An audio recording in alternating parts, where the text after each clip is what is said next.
and welcome to Flip of the Week. You might be wondering where my sticks are. Here I'm holding a tube. This is actually something I got at the hardware store.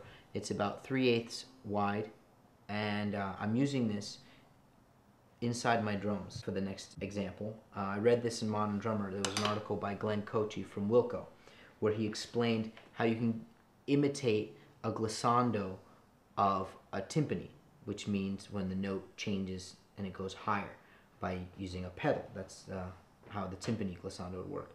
We can emulate that on a drum by using a tube and blowing the air into the drum, which creates kind of like a bubbling effect. And once I read that, I tried it and I came up with a couple of different ways I could apply that to my snare drums and to my toms so I can make different melodies. So the first example I'm going to show you is I'm going to use it on the toms. And as you notice, it looks kind of like the drums are breathing. That when I suck in, the pitch goes up.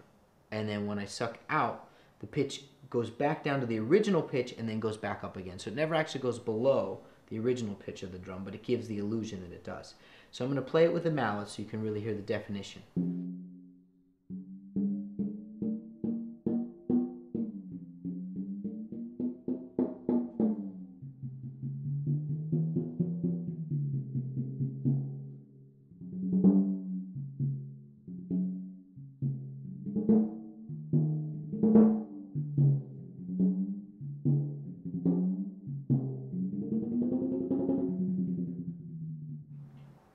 Next, I'm going to show you some ideas where I'm using this on my snare drum to make more of a marching band sound. By making the drum very tight, it sounds similar to either a corp-style snare drum or maybe a drumline type of drum.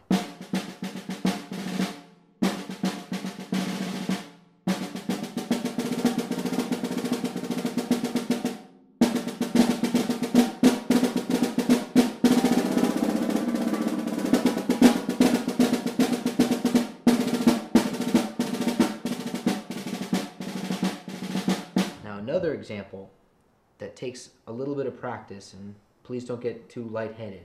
I usually have to take a deep breath after a few trials of this, but is sucking in the air and then letting it back out to make the snares on the snare drum activate and deactivate. So what I mean is when I suck in, the air sucks the drum heads into the drum so much that they're not making contact with the snares. So it gives the illusion that the snare drum is now sounding like kind of like a timbali.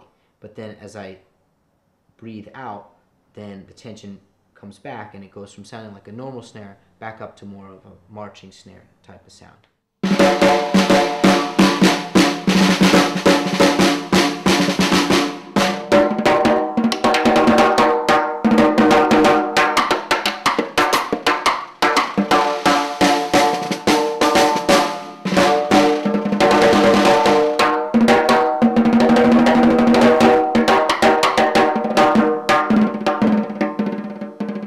Last example, I'm going to use two different snare drums and two tubes, and I'm going to change the pitches so that they sound similar to a hip-hop or drum and bass style of playing, where a lot of DJs use different samples of snares within one groove, and we can kind of emulate that by changing the snare on every backbeat or every other backbeat.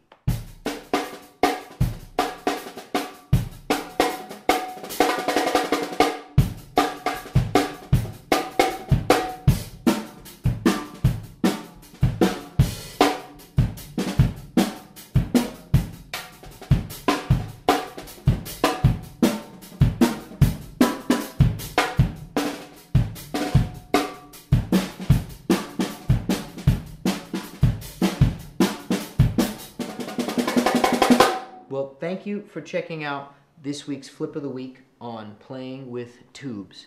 Catch you next time and have fun.